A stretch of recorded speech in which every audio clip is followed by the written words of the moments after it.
Hello everyone, welcome to genius online.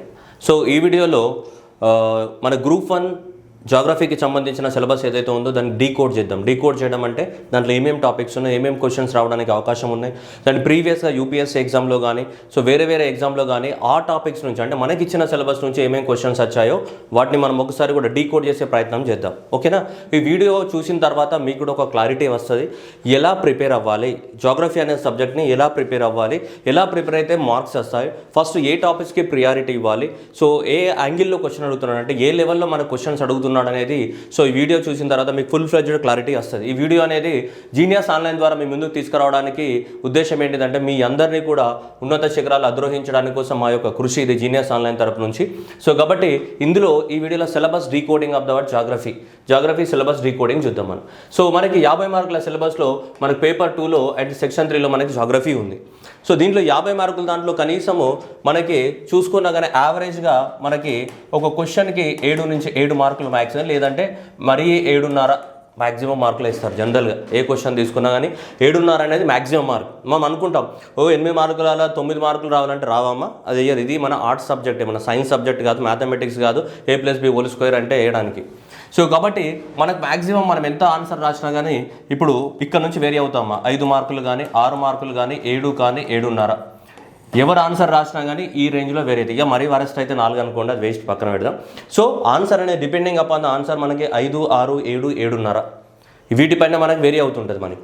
So కాబట్టి ఈ vary అయిన దాంట్లో మనకి 5 క్వశ్చన్స్ రాయాలి. మనకు ఒక్కొక్క దానికి 10 మార్కులు అంటే ఏంటి, 50 మార్కులు అనుకుందాం. 5 క్వశ్చన్స్ రాయాలి.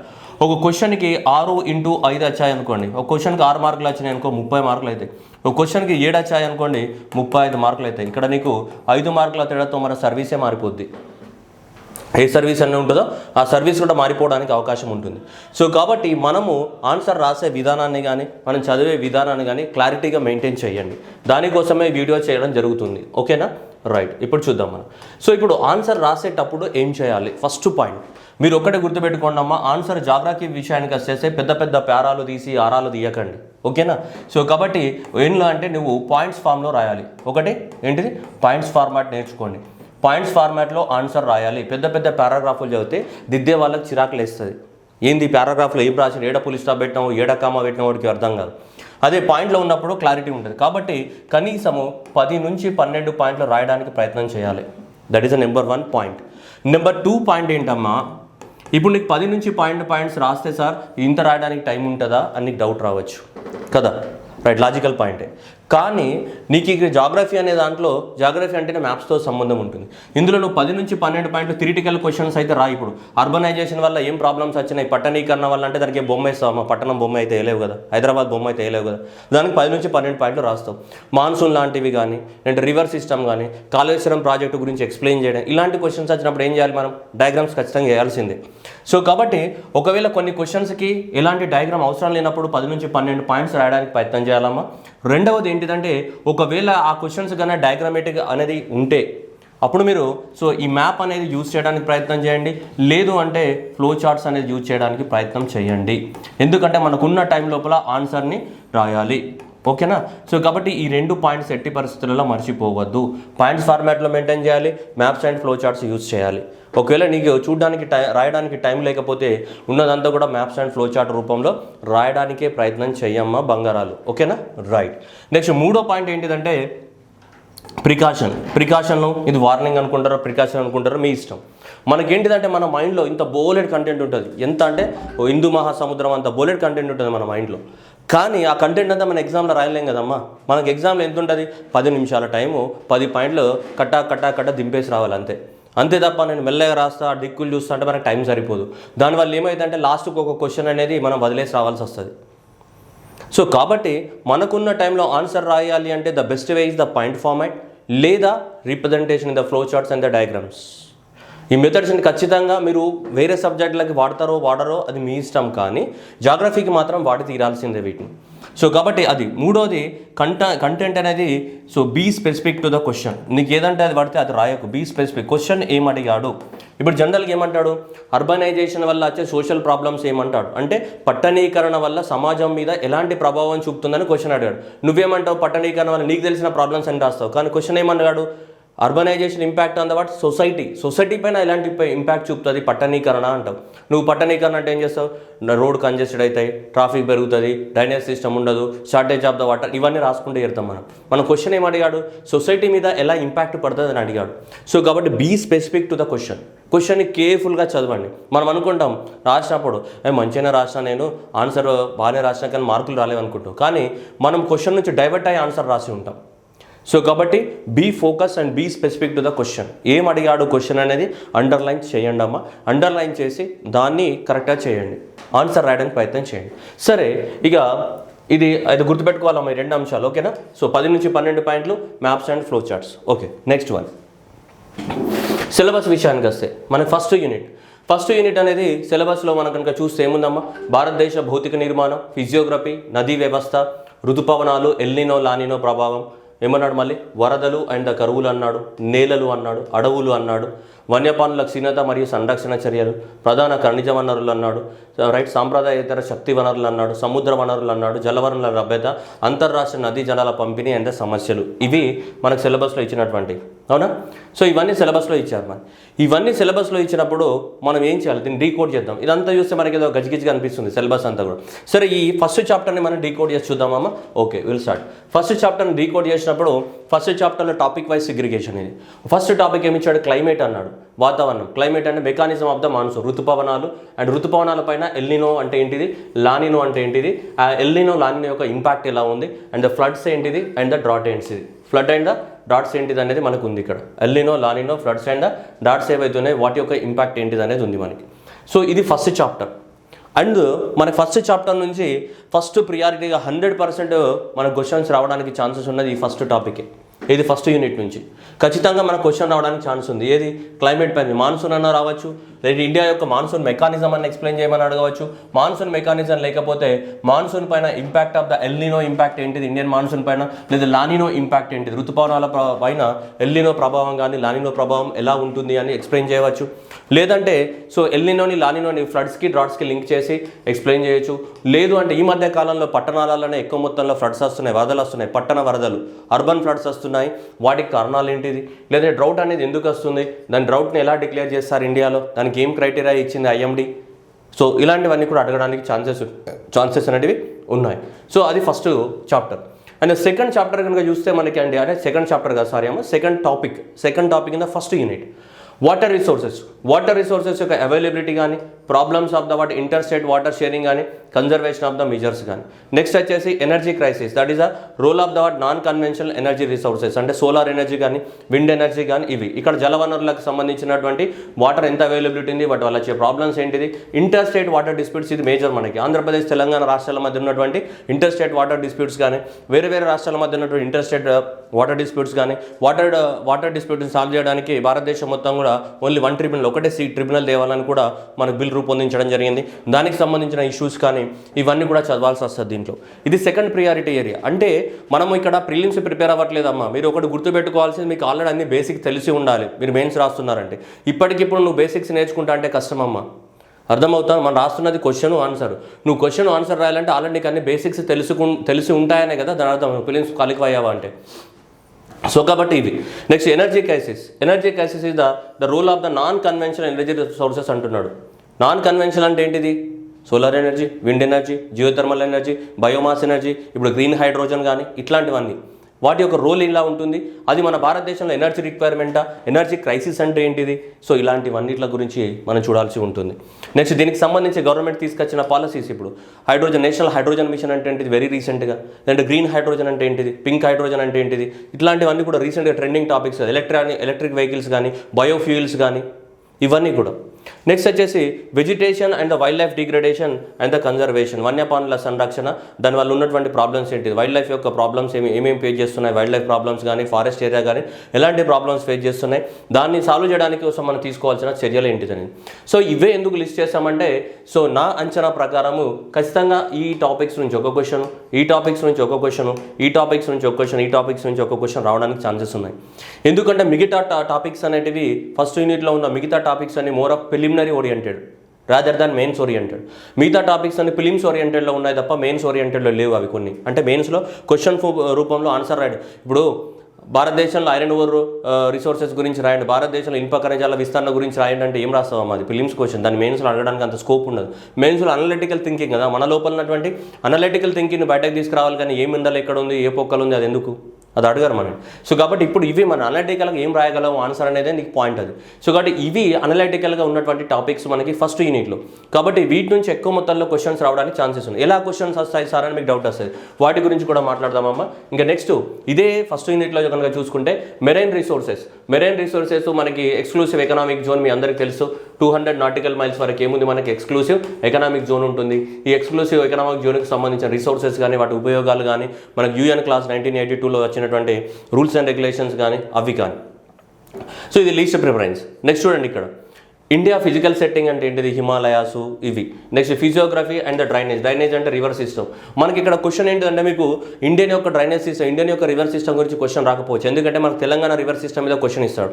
సో కాబట్టి రెండిట్లలో మనకు రివర్ సిస్టమ్ గురించి వచ్చే ఛాన్స్ లేదు. కాబట్టి మాక్సిమం మనకి తెలంగాణ రివర్ సిస్టమ్ మీద ఫోకస్ ఎంబసీస్ ఉంటుంది. కాబట్టి ఇక్కడ మనకి ఆల్ ఇండియా లెవెల్లో పెద్ద డ్రైనేజ్ సిస్టమ్ గురించి అడుగుతాడని మనం పెద్దగా ఫోకస్ చేయాల్సిన అవసరం లేదు. తెలంగాణ అడుగుతాడు ఎక్కువ మంది, redesigning of the irrigation projects in Telangana, right. లేదంటే so is it Kaleshwaram is benefiting boon for the Telangana, bane for the Telangana, ఇలా అడగవచ్చు.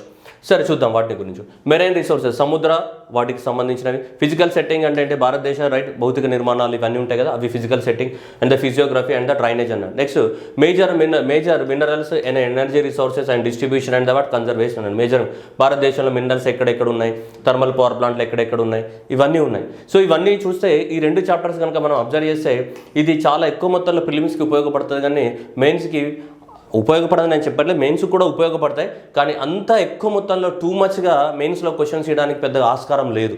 ఇందులో మనకి ఫిజికల్ సెట్టింగ్ ఆఫ్ ద ఇందులో మెయిన్స్లో క్వశ్చన్స్ ఇవ్వడానికి ఛాన్సెస్ ఉన్నది ఒకటి మేజర్గా ఏంటిది, హిమాలయాస్లో ఉన్నటువంటి గ్లేషియర్స్. ఓకేనా, హిమాలయాస్ అనేటువంటి గ్లేషియర్స్కి సంబంధించి వాటిని మాత్రమే మనకి మంచు కరగడం వల్ల ఏం జరుగుతుంది హిమాలయాస్లో, ఇలాంటి క్వశ్చన్స్ అడగడానికి ఛాన్సెస్ ఉన్నాయి మనకి. సో కాబట్టి ఈ 7 టాపిక్స్ అనేవి మనకి ఉన్నాయి. దేంట్లో ఫస్ట్ యూనిట్లో ఇవన్నీ కవర్ చేయడం జరిగింది.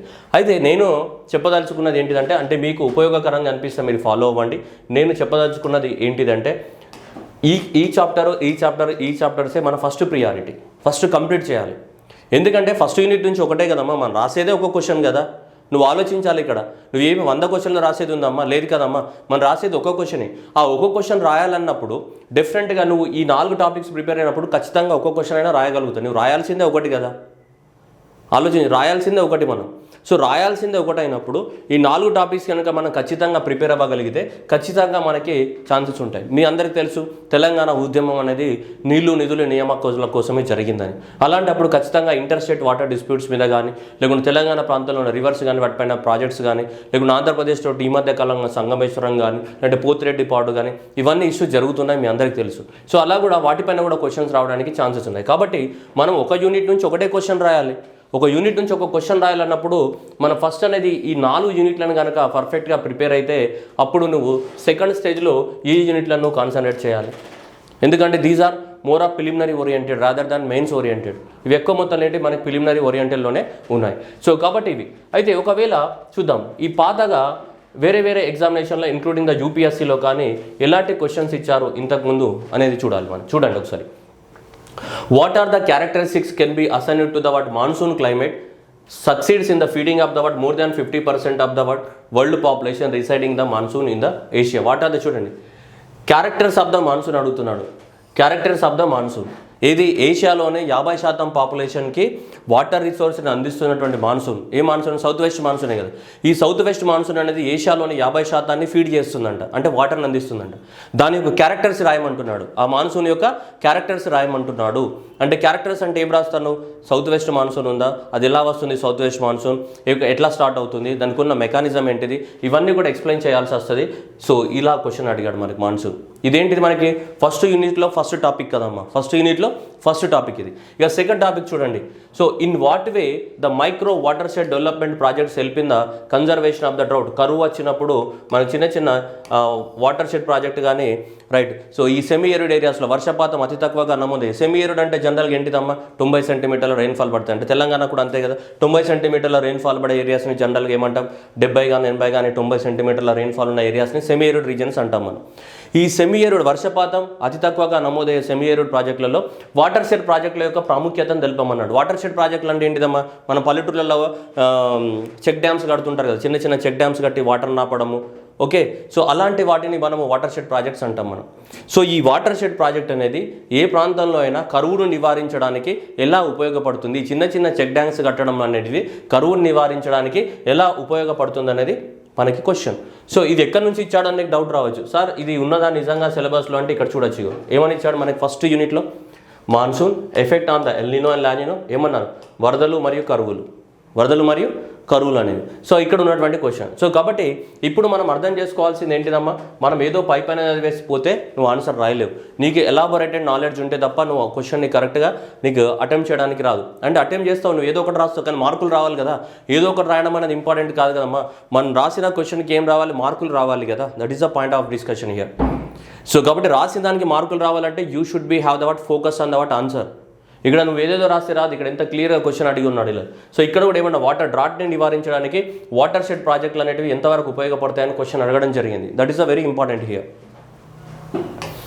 నెక్స్ట్ వన్ చూడు, how will the melting of the Himalayan glaciers have a far reaching impact on the what India's water resources. భారతదేశం యొక్క నీటి వనరుల పైన హిమాలయాల్లో ఉన్నటువంటి మంచు కరిగితే అది భారతదేశం యొక్క నీటి వనరుల పైన, జల వనరుల పైన ఎలాంటి ఇంపాక్ట్ చూపబోతుంది, ఎలాంటి ప్రభావం ఉంటుందని అడుగుతున్నాడు. ఇది హిమాలయ ప్రాంతంలో ఉన్నటువంటి మంచు కరగడం వల్ల భారతదేశంలో ఉన్నటువంటి జల వనరుల పైన ఎలాంటి ఇంపాక్ట్ పడబోతుంది అనేది మనకి అడుగుతున్నాడు. సో అప్పుడు మనకి ఏంటిది బేసిక్ పాయింట్, కొన్ని బేసిక్ పాయింట్స్ ఏంటిది, అసలు హిమాలయాస్లో ఉన్న గ్లేషియర్స్ ఏంటి, ఫస్ట్ మంచు పలకలు అంటాం అనుకుంటా తెలుగులో. సో హిమాలయాస్లో ఉన్నటువంటి గ్లేషియర్స్ ఏంటి, ఆ గ్లేషియర్స్ నుంచి ఏ ఏ నదులు పుడుతున్నాయి, ఆ గ్లేషియర్స్ నుంచి ఏ నదులు పుడుతున్నాయి. ఇప్పుడు సపోజ్ ఇండస్ రివర్ కానీ, బ్రహ్మపుత్ర రివర్ కానీ, సట్లెజ్ రివర్ కానీ, ఇవి కాళీ రివర్ కానీ, ఇవి చాలా రివర్స్ ఎక్కడి నుంచి వస్తున్నాయి, మనకి హిమాలయ ప్రాంతం నుంచి ఆరిజినేట్ అవుతున్నాయి. సో ఏ రివర్స్ హిమాలయ ప్రాంతం నుంచి ఆరిజినేట్ అవుతున్నాయి, ఆ రివర్స్ ఏ రాష్ట్రాల గుండా వెళ్తున్నాయి, సో ఆ రాష్ట్రాల మీద ఇంత ఇంపాక్ట్ పడబోతుంది, ఆ రాష్ట్రంలో ఉన్న వ్యవసాయం ఎంత, దాని మీద ఎంత impact పడబోతుంది.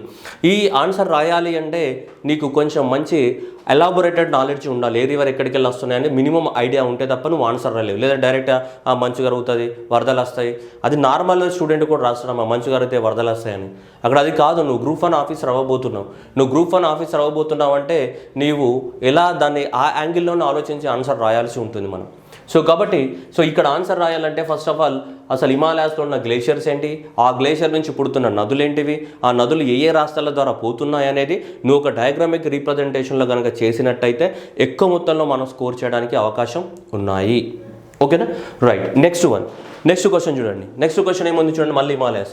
The Himalayas are highly prone to the what landslide. భూపాతాలు అంటాం కదా, ల్యాండ్ స్లైడ్స్ అంటే భూపాతాలు. ఇట్లా కొండలపైన కొండ చర్యలు విరిగి పడుతుంటాయి కదా, ఇలా కొండ ఉందనుకోండమ్మా, ఈ కొండ నుంచి కిందికి ఏమైతున్నాయి, కొండ చర్యలు అనేవి విరిగి పడుతుంటాయి కదా, ఇలా కొండ చర్యలు విరిగి పడడం వల్ల ఏం జరుగుతుంది అనేది మీ అందరికి తెలుసు.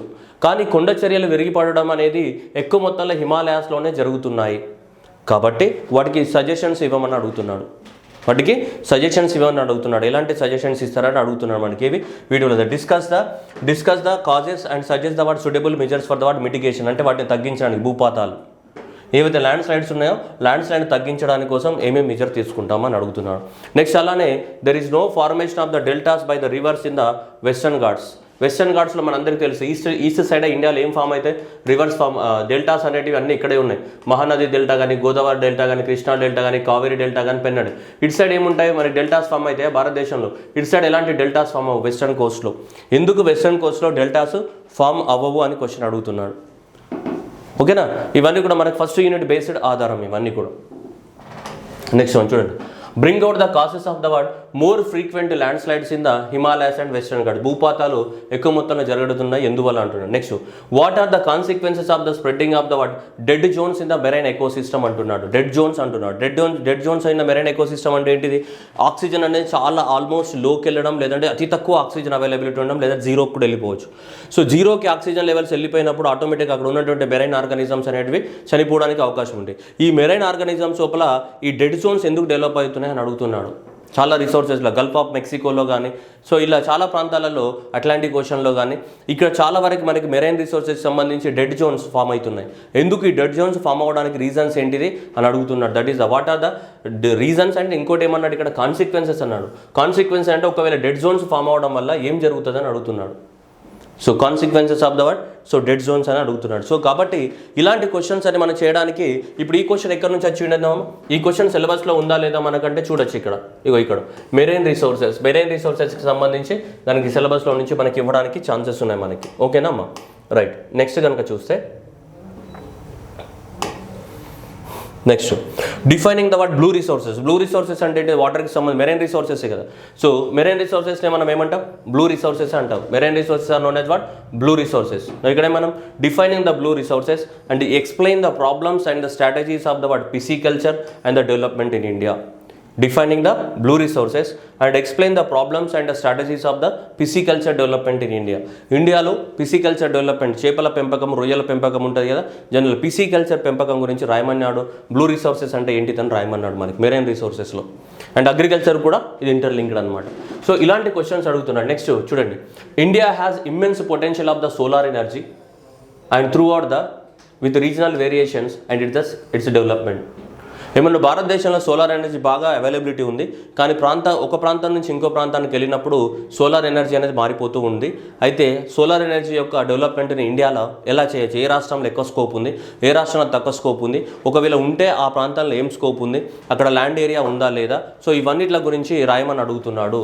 భారతదేశంలో మనకి సోలార్ ఎనర్జీ డెవలప్మెంట్ యొక్క స్కోప్ ఎంత ఉన్నది, అదనేది భారతదేశంలో ఒక ప్రాంతం నుంచి ఇంకో ప్రాంతానికి వెళ్ళినప్పుడు సోలార్ ఎనర్జీ యొక్క స్కోప్ అనేది మారుతూ ఉంది. సో ఆ సోలార్ ఎనర్జీ యొక్క స్కోప్ మారుతూ ఉన్నప్పుడు ఏ రాష్ట్రాలలో ఎక్కువ ప్రాబబిలిటీ ఉంది దాని గురించి ఎక్స్ప్లెయిన్ చేయమన్నాడు. ఇప్పుడు సపోజ్ అనుకుందామమ్మా, కన్యాకుమారి ఉంది. కన్యాకుమారి నుంచి రాజస్థాన్ వరకు వెళ్ళినాం అనుకో, మరి సోలార్ ఎనర్జీ అంతా ఒకే రకంగా ఉంటుందా? ఉండదు కదా. సోలార్ ఎనర్జీ మారిపోతూ ఉంది. మరి మారిపోతున్నప్పుడు మరి కన్యాకుమారిలో కానీ, ఇక్కడ చెన్నైలో కానీ, హైదరాబాద్లో కానీ, భోపాల్లో కానీ, జైపూర్లో కానీ ఇక్కడి వరకు వెళ్ళినప్పుడు సోలార్ ఎనర్జీ యొక్క ఇంటెన్సిటీ ఏమైతే తగ్గిపోతూ ఉంది, సరే పెరుగుతూ ఉంది ఇక్కడ నుంచి కింద నుంచి పైకి వెళ్ళినప్పుడు. అయితే పెరిగినప్పుడు దీని గురించి రాయమంటున్నాడు. చూడండి ఎంత డెప్త్ లెవెల్ అడిగాడు క్వశ్చన్. భారతదేశంలో సోలార్ ఎనర్జీ అనేది ఒక ప్రాంతం నుంచి ఇంకో ప్రాంతానికి మారుతూ ఉన్నప్పుడు దాన్ని ఎలా డెవలప్మెంట్ చేస్తావు అని అడుగుతున్నాడు క్వశ్చన్. అర్థమైందమ్మా? క్వశ్చన్ ఏమన్నాడు చూడండి, India has the what immense potential for the solar energy throughout there are regional variation in its development elaborate అంటున్నాడు. చూడండి హైదరాబాద్ క్వశ్చన్ చూడండి, account of the what huge flooding in the what million plus cities. Million cities అంటే ఏంటిది, 10 లక్షల కన్నా ఎక్కువ population cities ఏమంటాం మనం, మిలియన్ సిటీస్ అంటాం. So account of the what huge flooding in the what million plus cities in India including the smart cities like Hyderabad and the Pune suggest the what remedial measures అంటున్నాడు. హైదరాబాద్, పూణే లాంటి 10 లక్షలకి పైబడిన జనాభా ఉన్నటువంటి నగరాలలో ఎక్కువ మొత్తంలో వరదలు వస్తున్నాయి. సో ఈ వరదలు వచ్చినప్పుడు వరదల్ని ఎలా నివారించవచ్చు అనే క్వశ్చన్ అడుగుతున్నాడు. Suggest the lasting remedial measures అంటున్నాడు. అయితే మళ్ళీ నువ్వు ఇక్కడ వరదలు ఎందుకు వస్తాయి, ఏం జరుగుతుంది అని నేను అడగట్లే, వరదలకు కావాల్సిన మెజర్స్ అడుగుతున్నాడు. 10 నుంచి 12 పాయింట్లు కటా దింపేసి రావాలి అంతే. అవసరమైతే ఫ్లో చార్ట్ వేయాలి అంతే. నువ్వు పారాగ్రాఫ్లో చూపించి మూసీ నది పొంగింది దానివల్ల వరదలు వచ్చినాయి అంటే నీకు అక్కడ నీ టైం వేస్ట్ అవుతుంది. అక్కడ 4-5 లైన్లు వేస్ట్ అవుతుంది, నీ టైం వేస్ట్ అవుతుంది. అది కాదు, అక్కడ డైరెక్ట్ మెజర్స్ కొట్టిపడేయాలి అట్లా. ఓకేనమ్మా? సో అలా క్వశ్చన్ అడుగుతున్నాడు. చూడండి next, ఎగ్జామైన్ the status of the forest resources of the India and it's resultant impact on the climate change. భారతదేశంలో ఉన్నటువంటి అటవీ సంపద గురించి రాయండి అంటున్నాడు. ఒకవేళ వాతావరణ మార్పుల వల్ల, క్లైమేట్ చేంజ్ వల్ల ఈ ఫారెస్ట్ రిసోర్సెస్ మీద ఎలా ఇంపాక్ట్ ఉండబోతుంది అంటే, ఫారెస్ట్ రిసోర్సెస్ అంటే ఏంటిదమ్మా, మన భారతదేశంలో ప్రపంచంలోనే దాదాపు 40% అనేది మనకి ఈరోజు ఫారెస్ట్లపైనే డిపెండ్ అయింది. ప్రపంచంలో ఉన్నటువంటి అన్ని దేశాలకు కలిపి ఒక 40% జీడిపి ఫారెస్ట్ల నుంచి వస్తుంది మనకి. కాబట్టి ఫారెస్ట్ రిసోర్సెస్ అనేది క్లైమేట్ చేంజ్ వల్ల ఎలా మారబోతున్నాయి, దానివల్ల ప్రపంచ దేశాల మీద ఉన్నటువంటి ఇంపాక్ట్ ఏంటిదని అడుగుతున్నాడు. సో కాబట్టి ఇది మనకి ఇంపార్టెంట్ క్వశ్చనే. సో ఈ చూడండి ఇలా క్వశ్చన్స్ అనేటివి అడుగుతున్నాడు. మనం డిస్కస్ చేసిన క్వశ్చన్స్ కనుక ఒకసారి సిలబస్ని డీకోడ్ చేద్దాం. మళ్ళీ ఒకసారి మీకు క్లారిటీ ఇస్తున్నాను. అంటే ఇది ఎందుకు క్లారిటీ ఇస్తున్నానంటే ప్రతి చాప్టర్ని ఇలా మీరు అనలైజ్ చేయాలని చెప్పేసే నా ఉద్దేశం ఇక్కడ. ఓకేనా అమ్మ? రైట్. ఇక్కడ చూడండి, మనం చదివిన క్వశ్చన్స్ అనేవి క్లైమేట్కి సంబంధించి మాన్సూన్ ఫస్ట్ చాప్టర్లో ఉంది. మనకి వాటర్ రిసోర్సెస్ సంబంధించి వాటర్ షెడ్ ప్రాజెక్ట్ కానీ, ఫ్లడ్స్ కానీ ఇవన్నీ కూడా ఇక్కడ ఉన్నాయి. చూడండి, ఫ్లడ్స్ అండ్ డ్రౌట్స్ గురించి ఉన్నాయి. వాటర్ రిసోర్సెస్ గురించి ఇక్కడ ఉన్నాయి. గ్లేషియర్స్ మెల్ట్ అవ్వడం వల్ల ఇండియా వాటర్ రిసోర్సెస్ మీద ఇంపాక్ట్ కానీ, ఎనర్జీ క్రైసిస్ సోలార్ ఎనర్జీకి సంబంధించి ఇక్కడ ఉంది. ఇగో ఫారెస్ట్ రిసోర్సెస్ కానీ వాటిని ఎలా కన్సర్వ్ చేయాలనేది ఎక్కడ ఉంది మనకి, వెజిటేషన్ అండ్ వైల్డ్ లైఫ్ అనే చాప్టర్కి సంబంధించిన క్వశ్చన్స్ అవి. నెక్స్ట్ కానీ చూసుకుంటే మెరైన్ రిసోర్సెస్ కానీ, ఇండియా మెరైన్ రిసోర్స్ అంటే ఇప్పుడే చూసాం మనం, పిసికల్చర్ కానీ లేకుంటే డెడ్ జోన్స్ అనేది చూసాం మనం. ఫిజికల్ సెట్టింగ్లో ఏమున్నాయి మనకి, హిమాలయాస్కి సంబంధించిన గ్లేషియర్కి సంబంధించిన క్వశ్చన్స్ అని అడగడం జరిగింది. ఈ ఎనర్జీ రిసోర్స్ అనేది చాలా తక్కువ స్కోప్ ఉన్న ఏరియా, బట్ ఎనర్జీ రిసోర్స్ ఎందుకంటే ఎనర్జీ రిసోర్సెస్ అనేది ఆల్రెడీ ఇక్కడ కవర్ చేశాడు. ఇక్కడ energy crisis, role of the non conventional sources. కాబట్టి ఇప్పుడు అంతా కూడా నాన్ కన్వెన్షనల్ సోర్స్ యొక్క ఎరా నడుస్తుంది కాబట్టి దీని మీద ఎక్కువ మొత్తంలో కాన్సన్ట్రేట్ చేయడానికి అవకాశం ఉన్నాయి క్వశ్చన్స్ అనేవి. కాబట్టి ఫస్ట్ ఈ 4 చాప్టర్స్ అనేది ప్రిపరేషన్ చేయాలి. ఈ 4 చాప్టర్స్ కనుక ప్రిపరేషన్ చేస్తే ఖచ్చితంగా ఒక క్వశ్చన్ అనేది అటెంప్ట్ చేయగలం. అండ్ సెకండ్ ప్రియారిటీ ఏంటిదంటే ఈ మిగతాది, ఈ మిగతా 3 అనేటివి నీ ఇష్టం. ఒకవేళ వచ్చిన నీకు చాయిస్లో వెళ్ళిపోతుంది కాబట్టి నో ప్రాబ్లం. బట్ ఫస్ట్ మనకు ఆన్సర్ రాయాలి కాబట్టి ఒక క్వశ్చన్ రాయాలంటే ఈ 4 చాప్టర్స్ అనేది ఫస్ట్ ప్రియారిటీ ఏరియా, ఖచ్చితంగా ఈ 4 చాప్టర్స్. అండ్ పైగా ఇక్కడ వాటర్ రిసోర్సెస్లో మేజర్ ఇది మనకి inter state water disputes. Telangana Andhra Pradesh మధ్యన, ఆంధ్ర రాష్ట్రాల మధ్య ఉన్నటువంటి ఇంటర్ స్టేట్ వాటర్స్ ఏవైతున్నాయో, సో ఈ ఇంటర్ స్టేట్ వాటర్స్ అనేవి very important. So inter state water disputes గురించి ఎక్కువ మొత్తంలో మనం డిస్కస్ కూడా చేయాలి. That is a very important. ఓకేనమ్మా, రైట్.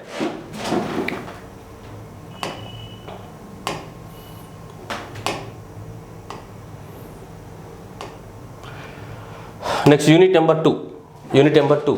సో ఇదంతా వ్యవసాయం గురించి ఇచ్చాడు. మొత్తం కూడా అగ్రికల్చర్కి సంబంధించింది. వ్యవసాయము, నీటిపారుదల, ఆహార మరియు ఆహారేతర పంటలు, క్లైమేట్, ఇవన్నీ ఉన్నాయి. ఇండస్ట్రీస్ కానీ, అండ్ ద ట్రాన్స్పోర్టేషన్ కానీ, అండ్ ద పాపులేషన్ కానీ 3 ఉన్నాయి.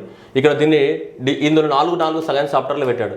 అగ్రికల్చర్ పెట్టాడు, ఇండస్ట్రీస్ పెట్టారు, అండ్ కొన్ని సర్వీస్ సెక్టార్ నుంచి తీసుకొచ్చాడు, కొన్ని ఎక్కడి నుంచి తీసుకొచ్చాడు, కొన్ని ట్రాన్స్పోర్ట్ సెక్టార్ పెట్టాడు, అండ్ కొన్ని టాపిక్స్ ఫ్రమ్ ద పాపులేషన్ పెట్టాడు. ఇన్ని కవర్ చేయడం జరిగింది ఈ యూనిట్లో. అగ్రికల్చర్ రిలేటెడ్ కొన్ని టాపిక్స్ ఉన్నాయి, ఇండస్ట్రీస్ రిలేటెడ్ కొన్ని టాపిక్స్ ఉన్నాయి, సర్వీస్ సెక్టర్ రిలేటెడ్ ఐటీ గురించి కొన్ని టాపిక్స్ ఉన్నాయి, అండ్ ట్రాన్స్పోర్ట్ ఉంది, అండ్ ద పాపులేషన్. ఇన్ని చాప్టర్స్ పెట్టడం జరిగింది దీంట్లో ఈ యూనిట్ నెంబర్ 2లో కనుక చూసుకుంటే. ఓకేనా, ఇదంతా యూనిట్ నెంబర్ 2. డీకోడ్ చేద్దాం, దీన్నే సిలబస్ని డీకోడ్ చేద్దాం. ఏమేమి ఉన్నాయి చూడండి యూనిట్ నెంబర్ 2లో. First one agro climatic regions అని చెప్తున్నాడు. భారతదేశంలో ఉన్నటువంటి అగ్రో క్లైమాటిక్ రీజియన్స్ అంటే సో ఈ వాతావరణ మండలాలు జనరల్గా, సో వ్యవసాయ వాతావరణ మండలాలు ఏమేమి ఉన్నాయి, సో అగ్రో క్లైమాటిక్ రీజియన్స్ ఏమేమి ఉన్నాయి భారతదేశంలో. అలానే గ్రీన్ రెవల్యూషన్ గురించి అడిగాడు. And recent trends in the agriculture, this is very important. Recent trends ఏమున్నాయి అగ్రికల్చర్ సెక్టార్లో, రీసెంట్ ట్రెండ్స్ అంటే ఏ పంటలు పండిస్తున్నారు, ఏ పంటల పంపకం ఎక్కువ పెరిగింది. సో నెక్స్ట్ న్యాచురల్ ఫార్మింగ్ అంటే ఏంటిది, ఆర్గానిక్ ఫార్మింగ్ అంటే ఏంటిది, ఈ రెండింటికి డిఫరెన్స్ ఏంటిది. న్యాచురల్ ఫార్మింగ్ అనేది సో ఇండియాలో స్కోప్ చేయడానికి డెవలప్ ఉన్నాయా, దానివల్ల ఉన్న ప్రాబ్లమ్స్ ఏంటి, నెగటివ్స్ ఏంటి, ఆర్గానిక్ ఫార్మింగ్ వల్ల ఉన్న ప్రాబ్లమ్స్ ఏంటిది, అడ్వాంటేజెస్ ఏంటిది, ఇలాంటివన్నీ కూడా recent trends in agriculture. Next ఏమన్నది strategic location of the India in the Indian ocean అని టాపిక్ ఇచ్చాడు. మళ్ళీ ఇండియన్ ఓషన్ యొక్క రోల్ ఏంటిది, ఇండియా అనేది ఉంది, ఇండియా అనేది surrounded by the what Indian ocean తోటి సరౌండ్ అయింది. సో ఇండియన్ ఓషన్ యొక్క ఇంపార్టెన్స్ ఏంటిది, సో అది అడిగా ఒక సపరేట్ టాపిక్ ఇచ్చాడు మనకి. Strategic location of the India in the Indian ocean అనేది ఒక టాపిక్ ఉంది మనకి. నెక్స్ట్ థర్డ్ వచ్చేసి industrial corridors and the economic development. Industrial corridors అంటే మనందరికీ తెలుసు, రోడ్ వేస్ కానీ రైల్వేస్ కానీ వీటికి అటువైపుగా ఇటువైపుగా ఇండస్ట్రీస్ కడుతూ ఉంటే వాటిని ఏమంటాం మనం, ఇండస్ట్రియల్ కారిడార్స్ అంటాం, అవునా. సో ఈ ఇండస్ట్రియల్ కారిడార్స్ ఏవైతే ఉన్నాయో ఈ ఇండస్ట్రియల్ కారిడార్స్కి సంబంధించి సో ఎకనామిక్ డెవలప్మెంట్ ఏం చేయొచ్చు. ఓకే, సో అలా చేయడానికి మనకి ఏమి అవకాశాలు ఉన్నాయనేది పాయింట్ మనకి. Next population and the policies, మొత్తం పాపులేషన్ గురించి ఇచ్చాడు. పాపులేషన్కి సంబంధించి ఇండియాలో పాపులేషన్ కానీ ఆ పాపులేషన్కి సంబంధించినటువంటి పాలసీస్ గురించి కానీ ఒక టాపిక్ ఇవ్వడం జరిగింది. And next urbanization process. Urbanization అనేది స్పేస్తో పాటు ఎలా మారుతుంది, మెగా సిటీస్ వల్ల ప్రాబ్లమ్స్ ఏంటిది, అర్బన్ గ్రోత్ ఏంటిది, అర్బనైజేషన్కి సంబంధించిన పాలసీస్ ఏంటిది. అలాగే స్మార్ట్ సిటీస్, ఈ రెండు కూడా interlink topic. And smart cities ఇచ్చాడు. And the changing the trends and the direction of the India state and the role of the డబ్ల్యూటీఓకి సంబంధించి ఇండియాకు ఉన్నటువంటి అగ్రిమెంట్ ఏంటిది, అగ్రిమెంట్ ఆన్ అగ్రికల్చర్ అంటే ఏంటిది, దాంట్లో ఉన్న కాంట్రవర్షియల్ ఇష్యూస్ ఏంటిది, ఇలాంటివన్నీ మనం చదవాల్సి ఉంటుంది దీంట్లో. సో కాబట్టి ఇవి మనకి ఓవరాల్గా ఇచ్చినటువంటి టాపిక్స్ అన్నమాట. సో పాపులేషన్ ఇప్పుడు మనకు అర్థం చేసుకోవాల్సింది ఏంటిది, ఇప్పుడు ట్రెండింగ్ టాపిక్స్ ఇవి. ఇప్పుడు ప్రపంచం మొత్తంలో ట్రెండింగ్ అవుతున్నాయి ఏంటిది, పాపులేషన్ 800 కోట్లు రీచ్ అయిందని మనకు తెలుసు. నిన్న మొన్నటికి 800 కోట్ల పాపులేషన్ రీచ్ అయింది. అలాగే భారతదేశం పాపులేషన్ అప్రాక్సిమేట్లీ 142 crores రీచ్ అయింది భారతదేశం యొక్క పాపులేషన్. అలాగే మనకు నేషనల్ ఫ్యామిలీ హెల్త్ సర్వే అనేది పోయిన సంవత్సరం అక్టోబర్ 2021 రిపోర్ట్ రిలీజ్ చేసింది. దాని ప్రకారం ప్రతి రాష్ట్రంలో ఎంత పాపులేషన్ పెరిగింది, సెక్స్ రేషియో ఎంత పెరిగింది, చైల్డ్ సెక్స్ రేషియో ఎంత పెరిగింది, రైట్, దానికి సంబంధించిన కొన్ని డీటెయిల్స్ మనకి ఉన్నాయి. సో వాటి గురించి అడగడానికి ఛాన్సెస్ ఉంది. అలాగే మన టోటల్ ఫెర్టిలిటీ రేషియో అంటే ఏంటిది, టోటల్ ఫెర్టిలిటీ రేషియో యొక్క రోల్ ఏంటిది పాపులేషన్ని పెంచడంలో. మా total fertility ratio of the India అనేది 2.0కి రీచ్ అయింది. దాని యొక్క ఇంపాక్ట్ ఎలా ఉండబోతుంది ఫ్యూచర్లో, ఇలాంటి క్వశ్చన్స్ అన్ని అడగడానికి ఛాన్సెస్ ఉన్నాయి దేంట్లో, పాపులేషన్ పాలసీస్ నుంచి. అండ్ నెక్స్ట్ అంటే అర్బనైజేషన్ కానీ, స్మార్ట్ సిటీస్ కానీ, చేంజింగ్ ట్రెండ్స్, ఇవి మేజర్ టాపిక్స్. ఇందులో చాలా టాపిక్స్ ఉన్నాయి. ఇందులో ఈ చాప్టర్లో చూస్తే ఇవన్నీ ఉన్నాయి. ఎంత ఇచ్చాడు, ఇదంతా ఇచ్చిన దాన్ని మనమే డివైడ్ చేసేసి సో ఇలా టాపిక్స్ లాగా డివైడ్ చేసాం. దాని తర్వాత కొన్ని క్వశ్చన్స్ చూద్దాం. Enumerate the problems and the prospects of the what inland water transport in India. Inland water transport అంటే ఏంటిది, మనకి జల రవాణా మార్గాలు వాటర్ వేస్ ఉంటాయి కదా, ఆ వాటర్ వేస్ని మనం ఏమంటాం, జల రవాణా మార్గాలు అంటామా లేదా. ఈ జల రవాణా మార్గాలు ఇండియాలో ఎన్ని ఉన్నాయి, 5 ఉన్నాయి మనకి ప్రస్తుతానికి మనం అప్రాక్సిమేట్లీ 4,500 కిలోమీటర్ల జల రవాణా మార్గాల్ని వాడుతున్నాం. కానీ గవర్నమెంట్ ఆఫ్ ఇండియా 5తో పాటు మనకు 2016లో నేషనల్ వాటర్ వేస్ యాక్ట్ 2016ని తీసుకురావడం జరిగింది. ఈ నేషనల్ వాటర్ వేస్ 2016 ప్రకారం భారతదేశంలో ఇంకా ఎక్స్ట్రాగా 106 వాటర్ వేస్ని కన్స్ట్రక్ట్ చేయాలని సో చెప్పడం జరిగింది ఈ యాక్ట్లో. సో దానికి ఉన్నటువంటి ప్రాబ్లమ్స్ ఏంటి, ప్రాస్పెక్ట్స్ ఏందని అడుగుతున్నాను నేషనల్ వాటర్ వేస్ని డెవలప్మెంట్ చేయడానికి, దట్ పర్టికులర్లీ ఇన్లాండ్ వాటర్ ట్రాన్స్పోర్ట్కి సంబంధించి. ఓకేనా, అంటే రివర్లలో. నెక్స్ట్ వచ్చేస్తే how is the efficient and affordable urban mess transport key to the rapid economic development of the India. ఏమన్నాడు, అర్బన్ ఏరియాలో ట్రాన్స్పోర్టేషన్ అనేది ఎలాంటి రోల్ ప్లే చేస్తుంది, దేనికి సంబంధించి, ఆ ప్రాంతం యొక్క ఎకనామిక్ డెవలప్మెంట్కి అన్నాడు. అర్బన్ ట్రాన్స్పోర్ట్ అనేది అందరికీ అందుబాటులో. ఇప్పుడు హైదరాబాద్లో మెట్రో రైల్ ఇచ్చిన తర్వాత అందరూ హైటెక్ సిటీ వరకు వెళ్ళి జాబులు చేయగలుగుతున్నారా లేదా, ఈజీ కదా, అది అడుగుతున్నాడు. సో మనం 10 పాయింట్లు రాయాలి దీని గురించి. ఒక 10 పాయింట్లు రాయాలంటే మనకు ఒకటే పాయింట్ వస్తుంది ఎగ్జామినేషన్లో. 10-12 పాయింట్లు రాయాలంటే మరి చూడండి, ఒక ట్రాన్స్పోర్టేషన్ అనేది అర్బన్ ఏరియా డెవలప్మెంట్ లోపల ఎలాంటి రోల్ ప్లే చేస్తుందని క్వశ్చన్ అడుగుతున్నాడు. ఏది, ట్రాన్స్పోర్టేషన్ సిస్టమ్ అనేది అర్బన్ ఏరియాస్లో. Next, with brief background of the quality of the urban life in India, so introduce the objectives and the strategy of the smart city program. So smart సిటీస్ని ఏ ఆబ్జెక్టివ్స్తో తీసుకొచ్చారు, ఆ smart cities వల్ల మనకి quality of the life అనేది భారతదేశంలో పెరుగుతుందా లేదా అనేది మనకి అడుగుతున్నాడు question. Quality of the life అనేది పెరుగుతుందా లేదా అనేది అడుగుతున్నాడు. సో అది ఇంపార్టెంట్ మనకి. ఓకేనా, enumerate the problems and the prospect of the inland water transport and the urban mess transport కానీ, next quality of the urban life అనేది ఉండడానికి ఛాన్సెస్ ఉన్నాయి, ఎలా పెరగడానికి ఛాన్సెస్ ఉన్నాయి, దేని ద్వారా, స్మార్ట్ సిటీస్ ద్వారా. సో ఇవన్నీ కూడా ఏ టాపిక్స్ నుంచి పడ్డాయమ్మా మీరు చూస్తే, అన్నీ కూడా ఈ 2 టాపిక్స్ నుంచి, urbanisation and the smart cities, smart సిటీస్కి సంబంధించింది. సో కాబట్టి ఈ సెకండ్ యూనిట్లో ట్రెండింగ్ టాపిక్స్ ఇవి. ఇప్పుడు ప్రపంచం మొత్తం ఫేస్ చేస్తున్న ప్రాబ్లం ఏంటిది, అర్బనైజేషనే కదా. అర్బనైజేషన్, టెక్నాలజీ, ఆర్టిఫిషియల్ ఇంటెలిజెన్స్ ఇవే కదమ్మా ఇప్పుడు ఎక్కువ మొత్తంలో. సో కాబట్టి ఇవే ఎక్కువ మొత్తంలో ట్రెండింగ్లో ఉన్నాయి మనకి ఇవి. సో కాబట్టి వీటిని ఎక్కువ మొత్తంలో మనం ఫోకస్ చేయాల్సిన అవసరం అనేది ఉంది. ఓకేనా, అండ్ దాంతోపాటు పాపులేషన్ థియరీస్ ఏంటిది, పాపులేషన్ పెరిగితే వచ్చే ప్రాబ్లమ్స్ ఏంటిది, రైట్. సో ఇప్పుడు ఏంటిది, భారతదేశంలో ఇక మీద పాపులేషన్ పెరగడానికి అవకాశం లేదు, ఎందుకంటే టోటల్ ఫెర్టిలిటీ రేట్ అనేది 2.0కి రీచ్ అయింది. సో కాబట్టి రీప్లేస్మెంట్ లెవెల్ని రీచ్ అయింది. అసలు రీప్లేస్మెంట్ లెవెల్ అంటే ఏంటిది, ఎందుకు పాపులేషన్ పెరగదు, క్వశ్చన్ ఇలా ఇవ్వచ్చు. Population growth is a no more problem to the India, explain అనొచ్చు. భారతదేశంలో జనాభా వృద్ధి అనేది ఇక మీదట ఒక ప్రాబ్లం కాదు, ఓకే, ఒక సమస్య కాదు అది పాపులేషన్ గ్రోత్. ఎందుకు ఎక్స్ప్లెయిన్ చేయమంటాడు. ఒకప్పుడు పాపులేషన్ గ్రోత్ అనేది ఇండియాలో ప్రాబ్లం అయ్యేది, కానీ ఇక మీదట భారతదేశంలో పాపులేషన్ గ్రోత్ అనేది ప్రాబ్లం కాకపోవచ్చు. ఎందుకు కాకపోవచ్చు అంటే దానికి రీజన్స్ ఉన్నాయి, దాన్ని మనము ఎక్స్ప్లెయిన్ చేయాలి. అలాంటి క్వశ్చన్స్ రావడానికి ఛాన్సెస్ ఉంటాయి మనకి. Okay, that the Mumbai, Delhi, Kolkata are the 3 mega cities of the country, but the air pollution is much more serious problem in the Delhi as compare to the other 2. So ఎందుకని explain చేయమని అడుగుతున్నాడు. Air pollution ఎందుకంటే urbanization problem వల్ల రావచ్చు, లేదంటే other problems వల్ల రావచ్చు. మనకి స్మార్ట్ సిటీస్ కాన్సెప్ట్ కానీ అర్బనైజేషన్ కాంటెక్స్ట్ లోపల ఈ క్వశ్చన్స్ అడగడం జరిగింది మనకి. ఓకేనా, next, why there is a smart cities in India can not sustain the without smart villages. Discuss the statement in the backdrop of the rural and the urban integration ప్రకారం అడుగుతున్నాడు. Rural urban areas develop అవ్వాలంటే smart cities develop అవ్వాలి, కానీ smart cities అనేది smart villages లేకుండా, అంటే technology driven villages లేకుండా, విలేజెస్లలో smart technology లేకుండా సిటీస్లలో టెక్నాలజీ పెంపొందించడం వల్ల ఏమైనా ఉపయోగం ఉందా, అది సస్టైన్ అవుతాయా లేదా అని అడుగుతున్నాడు. Why is the smart cities in India can not sustain the without smart villages అని అడుగుతున్నాడు క్వశ్చన్. స్మార్ట్ విలేజెస్ లేకుండా స్మార్ట్ సిటీస్ అనేటివి ఉండవు. దాన్ని అలా స్మార్ట్ విలేజెస్ స్మార్ట్ సిటీస్ రెండు ఉన్నప్పుడు మాత్రమే రూరల్ అర్బన్ ఏరియాస్ రెండు ఏమైతే సో ప్యారలల్గా డెవలప్మెంట్ అనేది జరుగుతుంది. కానీ అలా జరుగుతుందా జరగదా అనేది క్వశ్చన్ ఇది మరి. అంటే చూడండి, మనం చూడడానికి ఇక్కడ ఏముందమ్మా, చూడడానికి వెరీ సింపుల్గా ఇచ్చేస్తాడు population policies and urbanization concept. కానీ క్వశ్చన్స్ యొక్క డెప్త్ లెవెల్ కనుక చూస్తే మనం చాలా ఎలాబొరేటెడ్ అనాలిసిస్ చేయాల్సి ఉంటుంది. ఎలాబొరేటెడ్ అనాలిసిస్ చేస్తే కానీ మనకి ఆన్సర్లు వచ్చేటట్టు లేవు. అంటే మనం అంత స్పీడ్గా, మళ్ళీ ఇంకోటి ఏంటిది మీరు గుర్తుపెట్టుకోవాలి, ఫిలిమ్స్ లాగా మనం పికప్ చేసేది కాదు కదమ్మా. డైరెక్ట్ నీ మైండ్లో బ్రెయిన్లో అది ఫ్రీ ఫిక్స్డ్ ఆన్సర్ ఉండాలి. అప్పుడే నువ్వు టక 10 పాయింట్స్ అనేది రాయగలుగుతావు with in the span of the 10 minutes. So అలా లేకపోతే మనం ఆ 10 minutesలో ఆన్సర్ రాయలేము. మనం అక్కడిక్కడ దిక్కులు చూసామనుకోండమ్మా, ఈ ఒక్క క్వశ్చన్ కోసం నువ్వు టైం వేస్ట్ చేస్తే అక్కడ ఇంకో క్వశ్చన్ కూడా పోతుంది, దీనికి ఉన్న మార్కులు పోతే ఇంకో క్వశ్చన్ కూడా రాయలేవు, అక్కడ కూడా టైం వేస్ట్ అవుతుంది. సో కాబట్టి మన దగ్గర మైండ్లో ఎన్ నెంబర్ ఆఫ్ ద పాయింట్స్ అనేవి ఉండాలి ముందే. సో ఆ పాయింట్స్ అన్నిటిని కూడా ఒక దగ్గరికి సింక్రనైజేషన్కి తీసుకొచ్చి అది బ్రెయిన్లో మనం ప్రాసెస్ చేసి పెట్టుకోవాలి.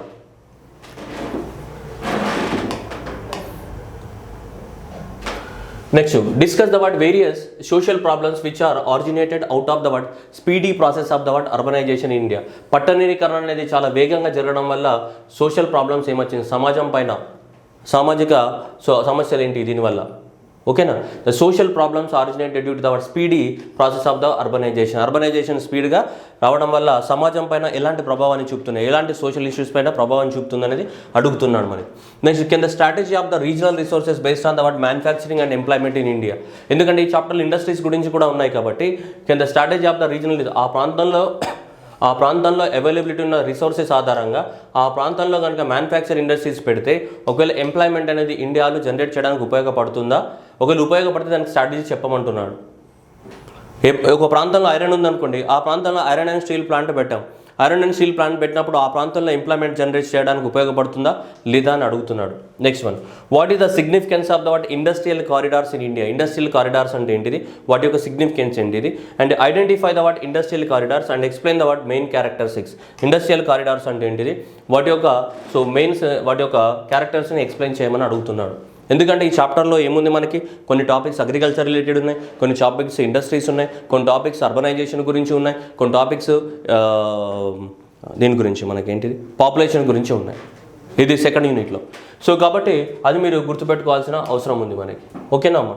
సో వెరీ ఇంపార్టెంట్ ఏరియాస్ ఉన్నాయి దీంట్లో మనకి గుర్తుపెట్టుకోవాలి. ఓకే రైట్, చూడండి ఒకసారి అగ్రోక్లైమేటిక్ జోన్స్ ఉన్నాయి, strategic location of the Indian ocean అని ఉంది, industrial corridors and the economic development కానీ, నెక్స్ట్ సో ఇది పాపులేషన్ కానీ అర్బనైజేషన్ కానీ కాన్సెప్ట్ కానీ ఇవి ఉన్నాయి మనకి, ఓకేనా సిలబస్లో. కాబట్టి ఈ సెకండ్ యూనిట్లో మనం ఎక్కువ మొత్తంలో కాన్సన్ట్రేట్ చేయాల్సింది my personal choice is that this one. ఈ ఏరియాస్ కనుక కాన్సన్ట్రేట్స్ కనుక చేసినట్టయితే మనం రాయాల్సింది ఒకటే క్వశ్చన్ కదమ్మా. ఒకటే క్వశ్చన్ అయినప్పుడు ఖచ్చితంగా వేరే క్వశ్చన్ వచ్చినా కానీ, ఎందుకంటే ఇది ట్రెండింగ్ ఇప్పుడు అర్బనైజేషన్, స్మార్ట్ సిటీస్, పాపులేషన్ అనేది ట్రెండింగ్. సో ఫస్ట్ ప్రియారిటీ అయితే ఈ 3 ఏరియాస్ పైన ఫోకస్ చేయాలి మనం. సో ఇందులోకి వెళ్ళి ఖచ్చితంగా క్వశ్చన్ పడుతుంది. క్వశ్చన్ పడ్డ తర్వాత నీకు అప్పుడు రాకపోతే ఇందులోకి వెళ్ళి క్వశ్చన్ వస్తుంది. లేదు అంటే నీకు ఖచ్చితంగా ఇదే మనకి కావాల్సింది, ఇదే ఫస్ట్ ఇదే మన చాప్టర్ 4, 5, 6 వీటిపైన ఎక్కువ కాన్సన్ట్రేట్ చేయండి ఫస్ట్. ఎందుకంటే మనం రాయాల్సింది ఒక క్వశ్చన్, అది మర్చిపోకండి. మనం ఏం చేస్తున్నామంటే అన్ని క్వశ్చన్లు రాయాలా, అంతా నేర్చుకోవాలా, అలా చేస్తే మనకు మెయిన్స్లో సక్సెస్ అవ్వలేమమ్మా. మనకు కావాల్సింది ఏంటిది, క్రిస్ప్డ్ ఆన్సర్. ఏ టాపిక్ ఎంత షార్ట్ అండ్ స్వీట్గా నేర్చుకుంటే అంత తొందరగా నువ్వు బుల్లెట్ లాగా దూసుకెళ్తావు తప్ప మొత్తం అన్ని చదువుకొని అన్ని బుక్లు పెట్టుకొని అన్నీ చేస్తా అంటే అంతే ఇక బంబం బోలేనాతే లాస్ట్కి. థర్డ్ యూనిట్ హైదరాబాద్కి సంబంధించి, మన తెలంగాణకు సంబంధించి తెలంగాణ జాగ్రఫీ మొత్తం తీసుకొచ్చి ఇలా పెట్టాడు. తెలంగాణ జాగ్రఫీకి మొత్తం తీసుకొచ్చి థర్డ్ యూనిట్ అంతా కూడా ఏంటి తెలంగాణ జాగ్రఫీ ఉంది. దీన్ని డివైడ్ చేసామనుకో ఇలా ఉంది. రిలీఫ్ అంటే ఏంటిది అని అడగచ్చు, మీకు డౌట్ వస్తుంది. రిలీఫ్ అంటే రాక్ సిస్టమ్. ఈ క్వశ్చన్ రావడానికి డైరెక్ట్గా ఛాన్స్ ఉంది. మన తెలంగాణ జాగ్రఫీ నుంచి పెద్ద questions irrigation system and reverse తప్ప పెద్ద ఆస్కారం చాలా తక్కువ వేరే టాపిక్స్ అడగడానికి. సో కాబట్టి రిలీఫ్ అండ్ రాక్ సిస్టమ్ గురించి గ్యారంటీగా క్వశ్చన్ రావచ్చు. నెక్స్ట్ తెలంగాణలో గోదావరి రివర్ పైన ఉన్న ప్రాజెక్టులు కానీ, కృష్ణా రివర్ పైన ఉన్న ప్రాజెక్టులు కానీ అప్పడడానికి ఛాన్స్ ఉంది. నెక్స్ట్ ఏంటిది, ఇక్కడ చూడండి ఇవి చాలా ఇంపార్టెంట్. సో ఇది last question important. The geographical extent of the Hyderabad state. ఇది ఇగ్నోర్ చేస్తాము కానీ ఇలాంటిది అడగవచ్చు, ఎందుకంటే హార్ట్ ఆఫ్ ద తెలంగాణ ఏంటిది మనకి, సో హైదరాబాదే కాబట్టి. సో దాని యొక్క ఆ టాపిక్ కూడా ఇచ్చాడు ఏంటి, geographical extent of the Hyderabad ఏంటిది, ఒకప్పుడు ఎలా ఉండింది, ఇప్పుడు ఎలా ఎక్సెప్ట్ జిహెచ్ఎంసీ అంటే ఏది, హెచ్ఎండిఏ అంటే ఏంటిది, ఇవన్నీ ఉన్నాయి కదా, ఇవన్నిట్ల గురించి చదవాల్సి ఉంటుంది మనం. సో ఇది ఎక్కువ మొత్తంలో ఫోకస్డ్ టాపిక్. అండ్ దాంతోపాటు సో రిలీఫ్ రాక్ సిస్టమ్ అనేది focused topic. Rock system and the extent of the Hyderabad, ఇది ఫోకస్. అండ్ నెక్స్ట్ ఇది మనకి థర్మల్ పవర్ ప్లాంట్ కానీ hydro electric power plant projects కానీ వాటిలో ఉన్నటువంటి ప్రాబ్లమ్స్ కానీ, ఇవి hydro electric power project and వాటిలో ఉన్నటువంటి ప్రాబ్లమ్స్ కానీ ఎక్కువ మొత్తంలో రావడానికి ఛాన్సెస్ ఉన్నాయి. అండ్ దాంతోపాటు మన తెలంగాణ గవర్నమెంట్ అనేది తెలంగాణ ప్రాంతంలో అవైలబిలిటీ ఉన్న మినరల్స్ కానీ అక్కడ ఏమేమి ఇండస్ట్రీస్ పెట్టడానికి పాసిబిలిటీ ఉందని చెప్పేసి ఒక డాక్యుమెంట్ రిలీజ్ చేసింది. ఎప్పుడంటే ఒక 6 months బ్యాక్ అనుకుంటా, రైట్. అప్పుడు చూస్తే మనకు క్లియర్గా వాళ్ళు రిలీజ్ చేసిన డాక్యుమెంట్ అనేది ఈ యూనిట్కి ఎగ్జాక్ట్గా ఆప్ట్ అవుతుంది. ఏది చూడండి, మినరల్స్ కానీ ఎనర్జీ రిసోర్సెస్, కోల్ కానీ ఐరన్ కానీ లైమ్ స్టోన్ కానీ డిస్ట్రిబ్యూషన్ తెలంగాణ ప్రాంతాల్లో ఎక్కడెక్కడ ఉన్నాయి, అక్కడక్కడ ఏ ఇండస్ట్రీస్ పెట్టడానికి ఎక్కువగా స్కోప్ ఉందని తెలంగాణ గవర్నమెంట్ ఒక డాక్యుమెంట్ రిలీజ్ చేయడం జరిగింది. సో కాబట్టి ఛాన్సెస్ ఉన్నాయి దీని నుంచి కూడా. సో కాబట్టి ఈ తెలంగాణ దీంట్లో ఏ క్వశ్చన్ వస్తుందని మనం కరెక్ట్గా గెస్ చేయలేము, కానీ కరెక్ట్గా చదివితే మాత్రం ఖచ్చితంగా క్వశ్చన్ పడాలి అంటే సో ఇదైతే ఖచ్చితంగా geographical extent of the Hyderabad గ్యారంటీగా పడడానికి ఛాన్సెస్ ఉన్నాయి. దాని అంటే ఏవైనా క్వశ్చన్ రావచ్చు. ఇప్పుడు 111 జీవోని మనం ఎత్తేయడం జరిగింది మొన్న April 12th of 2022 రోజు by issuing the GO number 69. So కాబట్టి దానివల్ల హైదరాబాద్కి ఏమైనా డెవలప్మెంట్ జరగవచ్చా, జరగరాదా, లేదంటే హైదరాబాద్ ఎక్స్పాన్షన్ అనేది హ్యాపాసిటీగా జరుగుతుంది, ఎలాంటి ప్లానింగ్ లేకుండా జరుగుతుంది హైదరాబాద్ అనేది, దానివల్ల వచ్చే ప్రాబ్లమ్స్ ఏంటిది, లేదంటే హైదరాబాద్ అనేది తెలంగాణ డెవలప్మెంట్లో ఎలాంటి రోల్ని ప్లే చేస్తుంది, ఇలాంటి క్వశ్చన్స్ ఒక్కటైనా రావడానికి ఛాన్సెస్ ఉన్నాయి. కాబట్టి ఇది ఫస్ట్ ప్రియారిటీ ఏరియా, ఇది geographical extent of the Hyderabad. And next rock system, and next వచ్చేసి రివర్స్ కానీ, అండ్ నెక్స్ట్ మినరల్స్ కానీ, ఈ 4 ఏరియాస్ ఫోకస్ చేయండి.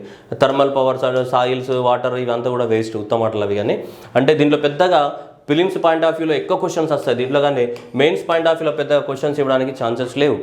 ఒకవేళ మెయిన్స్ పాయింట్ ఆఫ్ వ్యూలో క్వశ్చన్స్ ఇవ్వడానికి ఇస్తే థర్మల్ పవర్ ప్లాంట్స్ గురించి ఏం క్వశ్చన్ ఇస్తాడు, రీసెంట్గా ఇప్పుడు దామన్చర్ల నల్గొండ జిల్లాలో కానీ, లేకుంటే భద్రాద్రి మనుగురులో కానీ కడుతున్నటువంటి దానివల్ల తెలంగాణకి ఎలాంటి ప్రయోజనం చేకూరుతుంది, అలాంటివి ఏమైనా ఇవ్వచ్చేమో. కానీ అవి చాలా తక్కువ స్కోప్. అంటే అంత ఒకవేళ అలాంటి క్వశ్చన్ ఇచ్చినా కానీ, అలాంటి క్వశ్చన్కి మనం ఆన్సర్ రాసినా కానీ దానికి మార్కులు పెద్దగా రావన్నమాట, నార్మల్ మార్కులే వస్తాయి. ఎందుకంటే దాంట్లో నువ్వు కొత్తగా ఇన్నోవేషన్ చేసి రాసేది ఏమి ఉండదు.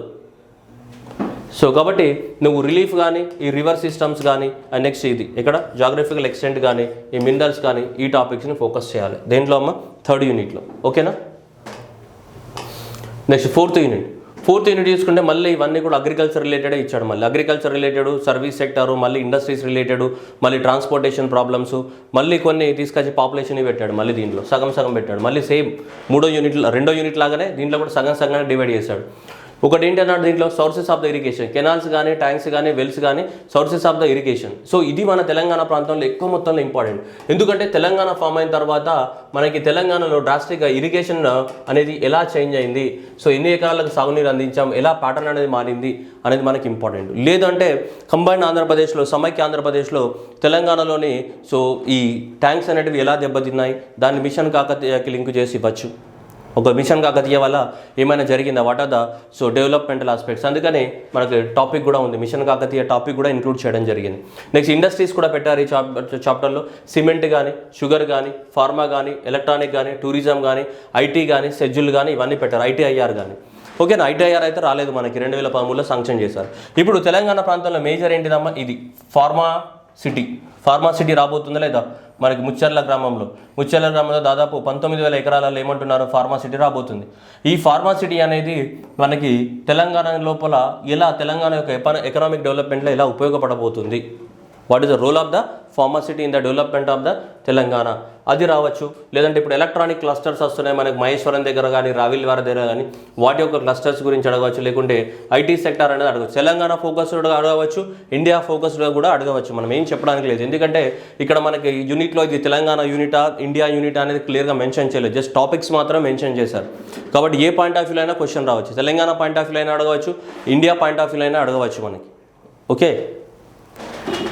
Next one rain fed and dryland agriculture అంటే ఈ డ్రాట్ ఎక్కువ మొత్తంలో కరువు వచ్చే ప్రాంతాలలో ఉండేదాన్ని డ్రైల్యాండ్ అగ్రికల్చర్ అంటాం. దాని డ్రైల్యాండ్ అగ్రికల్చర్ ఏంటిది, ఒకవేళ డ్రాట్స్ వస్తే డ్రాట్స్కి తీసుకోవాల్సిన నివారణ చర్యలు ఏంటిది, అండర్ గ్రౌండ్ వాటర్ ఎందుకు తగ్గిపోతుంది, దానికి సంబంధించి మిషన్ కాకతీయ యొక్క రోల్ ఏంటిది, అండ్ నెక్స్ట్ ట్రైబల్ పాపులేషన్ కోసం తెలంగాణ గవర్నమెంట్ తీసుకున్నటువంటి చర్యలు ఏంటిది.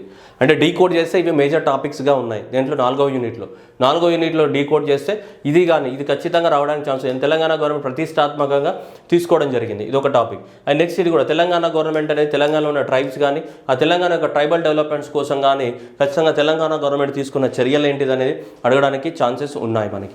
సో కాబట్టి ఈ యూనిట్లో కనుక తీసుకుంటే దీంట్లో ఫోకస్ ఏరియాస్ కనుక తీసుకుంటే ఇదొక ఫోకస్ ఏరియా అమ్మ. ఈ ఫోకస్ ఏరియాతో పాటు ఇది అండ్ ఇవి ఫోకస్ ఏరియాస్ మీరు చేయాల్సింది. ఎందుకంటే తెలంగాణ ప్రాంతంలో పెద్ద డ్రాట్ రావడం ఇవన్నీ మనం పెద్ద ఎక్స్పీరియన్స్ చేయం కాబట్టి మనకి ఇప్పుడు ఈ మిషన్ కాకతీయతో గవర్నమెంట్ స్కీమ్ ఉంది కాబట్టి ఇది ఈ టాపిక్ కానీ అండ్ ట్రైబల్ డెవలప్మెంట్ కోసం తెలంగాణ గవర్నమెంట్ తీసుకున్న చర్యలు కానీ అండ్ ఆ తర్వాత ఈ ఇండస్ట్రియల్స్ ఏవైతే ఉన్నాయో తెలంగాణకి ఇవి కానీ ఫోకస్ ఏరియాస్ మేజర్గా ఫోకస్ ఏరియాస్గా గుర్తుంచుకోవాలి. So questions కనుక చూస్తే, do you agree that there is a growing of the trend of the opening of the new sugar mills in the South Indian states of the India discussed with the district base? ఎందుకు భారతదేశంలో దక్షిణ భారతదేశంలోనే south ఇండియాలోనే ఎక్కువ మొత్తంలో sugar factories అనేటివి ఎందుకు open అవుతున్నాయి దాన్ని జస్టిఫై చేయమని అడుగుతున్నాడు. షుగర్ ఫ్యాక్టరీస్ అనేది ఓకేనా, ఎందుకు ఓపెన్ అవుతున్నాయంటే చాలా ఫ్యాక్టర్స్ ఉంటాయి. దానికి క్లైమేటిక్ ఫ్యాక్టర్స్ ఉంటాయి, కొన్ని చెరుకు వండడానికి ఎంత రెయిన్ఫాల్ కావాలి, ఎంత టెంపరేచర్ ఉండాలి, ఇలాంటి కొన్ని కండిషన్స్ ఉంటాయి, దాన్ని బట్టి ఎక్స్ప్లెయిన్ చేయాలి మనం. Next analyse the what factors of the what highly decentralised cotton textile industry in India. Highly decentralised అంటే ప్రతి ప్రాంతంలో భారతదేశంలో కాటన్ టెక్స్టైల్ ఇండస్ట్రీస్ వచ్చినాయి. ఈ కాటన్ టెక్స్టైల్ ఇండస్ట్రీస్ అంటే ఈ భారతదేశంలో అన్ని ప్రాంతాలలో ఉన్నాయి. డీసెంట్రలైజేషన్ జరిగింది, ఎందువల్ల జరిగింది అని అడుగుతున్నాడు. ఫ్యాక్టర్స్ అని అడుగుతున్నాడు. అలానే తెలంగాణ ప్రాంతానికి కూడా అప్లై చేయొచ్చు. ఇది తెలంగాణ ప్రాంతంలో ఆదిలాబాద్ కానీ, నిజామాబాద్ కానీ, వరంగల్ కానీ, కరీంనగర్ కానీ ఈ ప్రాంతాలలోనే కాటన్ అనేది ఎక్కువగా ఎందుకు పండిస్తున్నారు అని అలా అడగవచ్చు. లేదంటే what is the role of the Telangana to become the what seed bowl of the world, ప్రపంచానికి ధాన్య విత్తనాలు అందిస్తున్నటువంటి దాంట్లో తెలంగాణ యొక్క రోల్ ఎంత అని అడగడానికి అవకాశం ఉంది. సో కాబట్టి అలా కూడా క్వశ్చన్స్ అడగడానికి ఛాన్సెస్ ఉన్నాయి మనకి ఈ చాప్టర్కి సంబంధించి. నెక్స్ట్ డ్రాట్ని ప్రివెంట్ చేయడానికి కోసం వాటర్ షెడ్ ప్రాజెక్ట్, ఇది ఆల్రెడీ క్వశ్చన్ డిస్కస్ చేసాం. అండ్ నెక్స్ట్ వన్ చూడండి ఇక్కడ, effective management of the land and the water resources will drastically reduce the human miseries అన్నాడు. అంటే మనుషులకు వచ్చే బాధలన్నింటిని కూడా మనము తగ్గించవచ్చు ఎప్పుడు మనం భూమిని కానీ జలవనరులను కానీ కాపాడినప్పుడు. దాన్ని ఎలాబొరేట్ అన్నాడు, ఇది 10 మార్కులలో రాయాలి, వేరేదో గాయ టక్ రాసేస్తారు రాదు. సో కరెక్ట్గా క్లారిటీగా 10 నుంచి 12 పాయింట్ బుల్లెట్ పాయింట్ దింపి రావాలి మనం. సో ల్యాండ్ కానీ వాటర్ కానీ, ల్యాండ్కి సంబంధించిన ఒక 5 పాయింట్లు రాసుకోవాలి అండ్ వాటర్కి సంబంధించిన ఒక 5 పాయింట్లు రాయాలి. ఈ ల్యాండ్ని ఎలా కాపాడుతావు, వాటర్ని ఎలా కాపాడుతావు, దానివల్ల మనుషులకు వచ్చే మిజరీస్ ఏవైతే డిజాస్టర్స్ ఉంటాయో వాటిని ఎలా తగ్గించగలవు అనేది మనకి ఇక్కడ ఇలాంటి క్వశ్చన్స్ రావడానికి ఛాన్సెస్ ఉన్నాయి మనకి. ఇవన్నీ కూడా ఈ చాప్టర్కి సంబంధించినవి. ఇక లాస్ట్ చాప్టర్ వచ్చేస్తే మళ్ళీ తెలంగాణ రాష్ట్రానికి సంబంధించి ఇచ్చాడు. ఇది మొత్తం కూడా హైదరాబాదే, తెలంగాణ ప్రాంతంలో ఉన్నటువంటి పట్టణీకరణ అండ్ మొత్తం ఇక మిగతాదంతా స్టోరీ అంతా హైదరాబాదే. అసలు ఇక 5th చాప్టర్ హైదరాబాదే. 3rd చాప్టర్ ఏంటిదమ్మా మనకి ఇక్కడ 3rd చాప్టర్ కానీ 5th చాప్టర్ కానీ మొత్తం తెలంగాణ ఓరియంటెడ్ ఉంది. 3rd chapter and 3rd unit and 5th unit. So ఇక్కడ చూస్తే మొత్తం హైదరాబాద్. నీకు 5th యూనిట్ కంటే నీకు సిలబస్ గుర్తు లేకపోతే ఒకటేగా, 5th యూనిట్ అంటే మొత్తం ఏంటిది హైదరాబాద్ జిందాబాద్. సో ఇప్పుడు ఇక్కడ ఏమన్నాడు చూడండి, urbanisation in the Telangana state, spatio temporal changes and urban growth and migration అన్నాడు. సో వలసలు కానీ పట్టణీకరణ కానీ ఇక్కడ తెలంగాణ రాష్ట్రంలో పట్టణీకరణ ఎందుకు జరుగుతుంది, అది స్పేషల్ అంటే ఏంటిది, ఏ ప్రాంతంలో ఎక్కువగా జరుగుతుంది, మైగ్రేషన్స్ వలసలు ఎందుకు జరుగుతున్నాయి అని అడుగుతున్నాడు ఇక్కడ ఈ టాపిక్. అండ్ నెక్స్ట్ కానీ చూస్తే evolution phases of the what urban growth of the Hyderabad అనేది ఎలా ఒక పెద్ద సిటీగా తయారైందని అడుగుతున్నాడు క్వశ్చన్ అనేది. ఒకప్పుడు చిన్న సిటీగా ఉన్న హైదరాబాద్ అనేది ఒకప్పుడు కూకట్పల్లి అంటే ఫారెస్ట్ ఏరియా, ఈరోజు కూకట్పల్లి దాటి ప్రగతి నగర్ దాటి మియాపూర్ దాటి ఎడుకోమైంది మనకి. రైట్. సో కాబట్టి అలా మనకి అర్బన్ గ్రోత్ అనే హైదరాబాద్ యొక్క ఏమన్నాడు ఇక్కడ ఎవల్యూషన్ ప్రాసెస్ అన్నాడు. చూడండి, ఎవల్యూషన్ అంటే origin, evolution and the phases of the what urban growth, పట్టణీకరణ, హైదరాబాద్ పట్టణీకరణగా ఎలా తయారైంది, ఒకప్పుడు చారిత్రక నగరంగా ఉన్న హైదరాబాద్ ఈరోజు మోడర్న్ సిటీ లాగా ఎలా తయారైందని అడుగుతున్నాడు. వాటి టాపిక్ అది ఉంది చూడండి, transformation from the historical to the what modern cosmopolitan megapolis and the primacy of the Hyderabad in Telangana state అని అడుగుతున్నాడు. ప్రైమసీ అంటే ఒక చిన్న ఏరియా ఉండి దాని చుట్టూ పెద్ద పెద్ద ఎక్స్పాన్షన్ జరుగుతూ ఉంటుంది. ఎందుకు ఎక్స్పాన్షన్ జరుగుతుంది అని దాన్ని అడుగుతున్నాను. ఇది చాలా ఇంపార్టెంట్ క్వశ్చన్. ఇక డైరెక్ట్గా మనకు రావడానికి ఇవే డైరెక్ట్గా పడడానికి అవకాశం ఉంది. ఇంకేముంది టాపిక్ ఏముంది, ఉన్నదే కదా అలా మొత్తం హైదరాబాద్ యొక్క రోల్ అనేది. సో కాబట్టి నెక్స్ట్ ఏమన్నాడు మళ్ళీ ఇవి. So Hyderabad outer ring road కానీ ఈ ప్రాబ్లమ్స్ కానీ ప్లానింగ్ కానీ, నెక్స్ట్ మెట్రోపాలిటన్ డెవలప్మెంట్ యొక్క 2031 యొక్క ప్లాన్ ఏంటిది, Hyderabad as a tourist centre and the global city, tourist సెంటర్గా ఎలా ఉపయోగపడుతుంది గ్లోబల్ సిటీ. అంటే ఇదంతా కూడా తెలంగాణ కల్చర్ తెలిస్తే ఈజీగా రాసేయచ్చు.